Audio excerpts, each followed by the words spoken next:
Club करके है, तो उसमें अगर आप सब्सक्राइब करेंगे तो आप उसके अंदर भी शामिल हो सकते हैं। तो हम लोगों का कम से कम इंटरेक्शन बना रह सकता है। आपका बहुत बहुत धन्यवाद। डैम बना दिया तो वो पानी वहां रुक गया, और उसके बाद कलियासोत डैम के बाद उस जमीन पे एक प्लानिंग बनाई और उस जमीन का पूरा जो है बिल्डरों को हवाले कर दिया गया। सारी जमीन में कॉलोनी कट गई। अब उसको नगर निगम में मिला रहा, पहले कोड़ियों के नाम में। ऐसे ही हमारे वो कोई ऑफिसर ऐसे लोग एक समिति बनाते हैं और फिर किसानों की जमीन दलालों के माध्यम से खरीद लेते हैं। अब उस जमीन को नगर निगम में तो आई नहीं, लेकिन नगर निगम की सीमा से 15 किलोमीटर 10 किलोमीटर दूर है, उसको कृषि भूमि के रूप में ले लेते हैं किसानों से।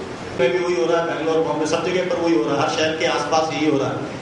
इसका जवाब तो केवल संगठित प्रतिरोध है, संगठन और विचार, जिसे बनाना बहुत कठिन है और तरीका इसके अलावा कुछ नहीं है। जहां आप रेजिस्टेंस दे पाएंगे तो ऐसे सैकड़ों उदाहरण भी बता सकते हैं। रायगढ़ जैसा उदाहरण आपके सामने है कि रायगढ़ के अंदर SEZ की घोषणा हुई, रायगढ़ के अंदर आंदोलन चलाया गया और उसके बाद में मजबूर किया गया देश के अंदर पहली बार कि वहां पर रायशुमारी हो। रायशुमारी हुई, चुनाव हुआ, बाकायदा वोट डाले गए और जब जनता ने कहा कि हम SEZ नहीं चाहते तो उस SEZ को रद्द कर दिया गया। मेरा मतलब यह है कि एक नहीं, इस तरीके का काम जहां पर भी हुआ, प्लाची माटा का केस केरल वाला सब लोग अच्छे तरीके से जानते हैं कि दुनिया के अंदर सबसे बड़ी कोला कंपनी जो है ना, ये इन लोगों को एक गांव के एक पंचायत की महिलाओं ने खदेड़ दिया और उसके बाद में ना केवल प्लांट बंद करा दिया, जो पानी वहां से निकाला था उसका कंपनसेशन 120 करोड़ रुपया बाकायदा सरकार ने लेजिस्लेशन ला करके पारित कर दिया। वो अभी कंपनी दे नहीं रही है, लेकिन उसका आंदोलन चल रहा। कहने का मेरा मतलब यह है कि अगर प्रतिरोध हो तो हम बहुत कुछ हासिल कर सकते हैं, और अगर प्रतिरोध नहीं हो तो सब कुछ चला जाता है। आंदोलन जब होता है तो नतीजे चाहे कितने देर बाद निकले। अभी मैं गया था बड़वानी, तो मेरे से 9 लोग केवल मिले, लेकिन 9 लोग ऐसे हैं जिन्हें 25 साल के बाद में जमीन के बदले जमीन मिली है ना। तो मेरा मतलब है कि भाई आपको लड़ना तो पड़ेगा, और तमाम जगह ऐसी है कि आप रोकने के अंदर भी कामयाब हुए हैं। मतलब इसके सैकड़ों, जिसे कहा जाए, सक्सेस स्टोरीज हैं, लेकिन रोक वहीं पर पाए हैं जहां पर संगठन मजबूत था। और इसीलिए ध्यान संगठन पर देना चाहिए। जो मूल मंत्र है बाजारवाद का, वो प्रॉफिट मेकिंग है, लालच है, और उस लालच में भी किसान भी फंसता है, इसमें कोई शक नहीं है। और उस लालच को लगातार बढ़ाता चला जाती है कंपनी के लोग, कॉर्पोरेट लोग या बिल्डर लोग, ये भी सच है।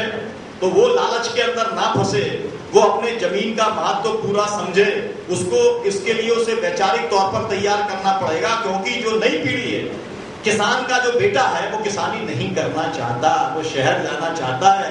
उसे दिखता है कि अगर मेरे बाप को 2-4-5 लाख रुपए मिल जाएगा तो मेरे पास मोटरसाइकिल आ जाएगी, बढ़िया जींस पहन के और बढ़िया रिबन का अपना जूता उता पहन के, ये गांव की जलालत से, गंदगी से मुझे मुक्ति मिलेगी। उसे जमीन से मोहब्बत और प्रेम नहीं है। तो इसलिए मामला बहुत वैचारिक है। हम लोग जब तक वैचारिक तौर पर किसान को तैयार नहीं करेंगे, जिसमें कि अपना समय लगाने और जिंदगी खपाने की जरूरत पड़ती है, तब तक बात आगे बढ़ेगी नहीं। तो विधवा विलाप कर सकते हैं, तो वो तो सब लोग कर ही रहे हैं, हम लोग सब मिलकर करते हैं। होंगे कि मंडी के शुरुआती दौर में, संघर्ष के दौर में पीडी शर्मा जी और उन लोगों ने कभी रात में धरना दिया था, जी जी जी। तो वो प्रारंभिक दौर था, तब तो मैं छात्र ही था। किमर्दी में राजा बराली स्टेट और सैकड़ों एकड़ जमीन आज़ादी के बाद भी वहाँ पर बहुत बड़ा आदिवासी वर्ग रहता है। लेकिन आज भी आज़ादी के बाद भी हम लोग राजा बराली स्टेट नाम के सिंबल को भुगत रहे हैं, और वहाँ पे बड़ा आदिवासी तबका आज भी संघर्ष करता है, लड़ता है। तो मेरी इस मंच के माध्यम से HRN और किसान संघर्ष समिति के सुनील भाई हमारे पुराने साथी हैं, हम लोग एक क्यों ना एक अध्ययन दल बना के वहाँ पे उस पूरे स्टेट का अध्ययन करके उस लड़ाई की शुरुआत करें। उसमें हमारे हरदा के साथी जो है, श्याम भाई है, सुखराम भाई है, तमाम साथी हम लोग उसमें साथ में रहेंगे।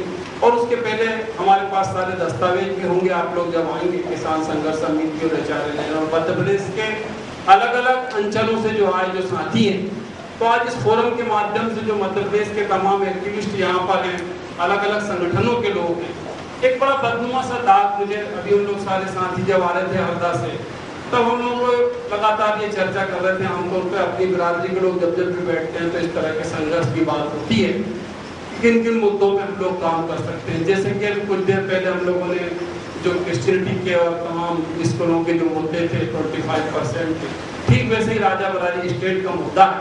मैं सुनील भाई को और साथियों को सबको आमंत्रित करता हूँ कि हम लोग वहाँ पे अध्ययन दल बनाकर वहाँ पर आए और उस राजा बरारी स्टेट के आसपास जो हमारा आदिवासी तबका रह रहा है उसके लिए हम लोग संघर्ष करें। मैं भी सहमत हूँ आप सभी के साथ में, और मुझे लगता है कुछ हम स्टूडेंट्स का भी साथ में रखें। एक तो जर्नलिस्ट को भी लोग लेके चले जिससे उनका सबका अपना देखने का नजरिया अलग अलग होता है, और एक ऐसी टीम बना के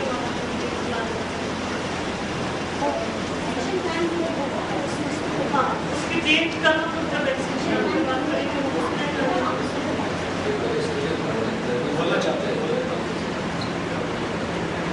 मेरा इसमें मंच को एक सुझाव है कि इसके लिए पहले जैसा आपने छात्रों को भी उसमें सम्मिलित करने का इरादा व्यक्त किया है, तो let us have a study group. तो वो स्टडी ग्रुप से हमारा होमवर्क कंप्लीट हो जाएगा और फिर जो हमारे शीर्षस्थ योजना बनाने वाले जो लोग हैं उसको कार्य रूप में पठित करेंगे, तो अल्टीमेट हम उस एम को प्राप्त करें।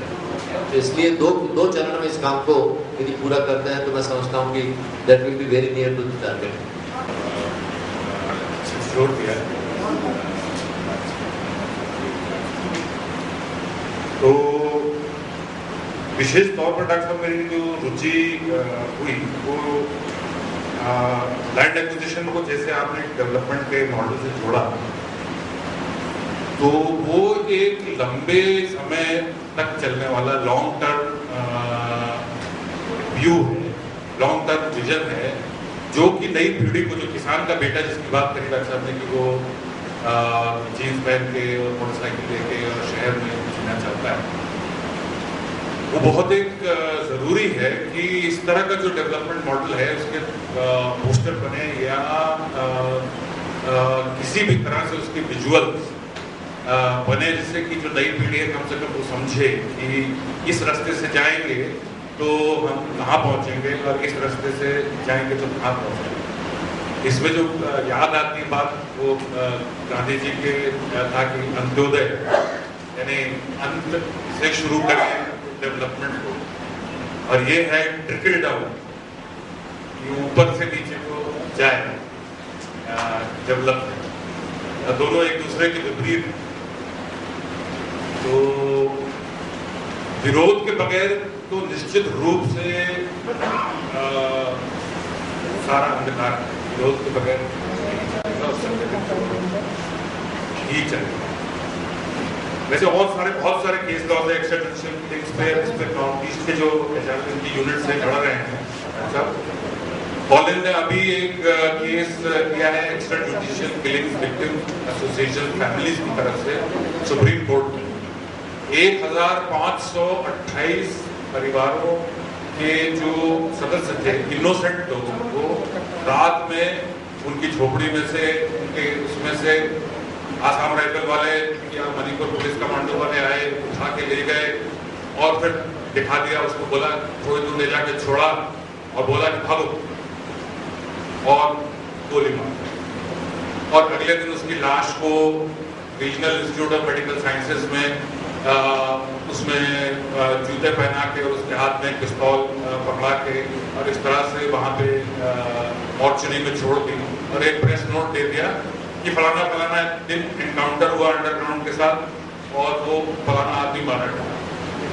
तो इसमें वहाँ पे जो हमारे जो HRL के लॉयर हैं, राकेश भाई हाबोंग और ये लोग लड़ रहे हैं और बहुत मैंने जीते भी केसेस जीते हैं।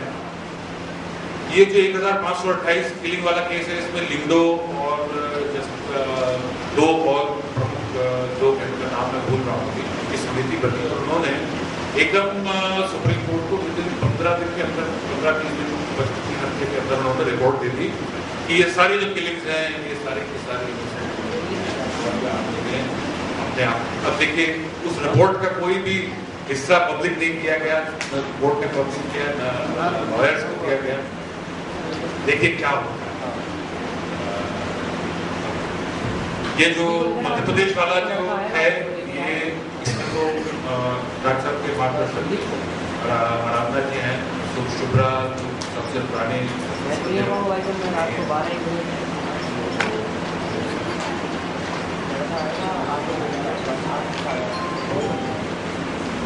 हम इस डायलॉग को आगे रखेंगे। टी ब्रेक के लिए हमारे पास इंडिकेशन आ चुके हैं, तो अभी हम टी ब्रेक रखते हैं। इसके बाद ये ओपन सत्र और उसके बाद आज की सभा को समाप्त करेंगे। सुबह से नहीं आप मदद नहीं एक ऐसा कोई कलेक्शन हम काफी दिनों से बहुत सारे मित्र जो हमारे वकील हैं उनसे कह रहे हैं इतना कलेक्ट कर नहीं पाते, तो फिर लोगों को एक जाएगा अभी। अदरवाइज अभी पंचायती राज संस्थाएं ऐसा लग रहा है कि वो प्रशासन की एक बस इम्प्लीमेंटिंग एजेंसी जैसी कर रही है, जबकि हमारे कॉन्स्टिट्यूशन में पंचायत एक्ट में इस तरह का नहीं है। तो आई थिंक एक मेरी ये रिक्वेस्ट है, और चूँकि एक तरफ हम कह रहे हैं कि अगर ये लैंड एक्विजिशन एक्ट की इस तरह की चीज़ आएगी तो उसमें ग्राम सभाओं का रोल होगा, या ये राइट टू एजुकेशन बिल के इस तरह के बिल्स में लोकल जो बॉडीज का रोल काफ़ी डिफाइन किया गया है, उनको कैसे एम्पावर करें। और उसमें चूँकि SC ST OBC आरक्षण के कारण एक पोजीशन पे आए हैं जिला पंचायत नगर पंचायत में, ग्राम सभा एक सारे वोटर्स की एक जनरल बॉडी है वगैरह। तो आई थिंक उसको कैसे इस कॉन्टेक्स्ट में देखें, और मैं पंचायत राज संस्थाओं कैसे देख रहा हूँ कि गाँव एक तरह से बड़े ट्रेडिशनल जाति जेंडर बहुत प्रॉब्लम्स है उसमें भी, बहुत सारी प्रॉब्लम्स हैं।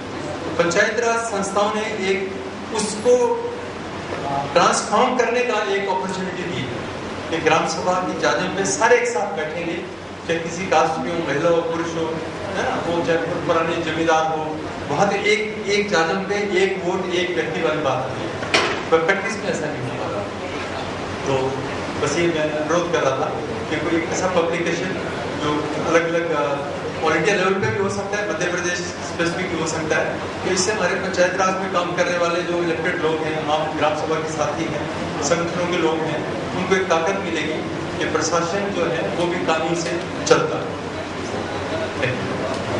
इसकी कुछ न्याय दृष्टांतों की जो बात की है कि उच्चतम न्यायालय उच्च न्यायालय के हैं, तो ताज कॉरिडोर और नोएडा का जो बिल्डर्स का जो मामला है, इस मामले में इलाहाबाद हाईकोर्ट के निर्णय है, और I will get your address. हम चाहेंगे कि आपको सबमिट करना, क्योंकि बहुत कम मामले भी हालांकि हाईकोर्ट में गए हैं, पर ग्राम पंचायत का भी वेरी पर्पस की gram panchayat has been defeated by all this activities.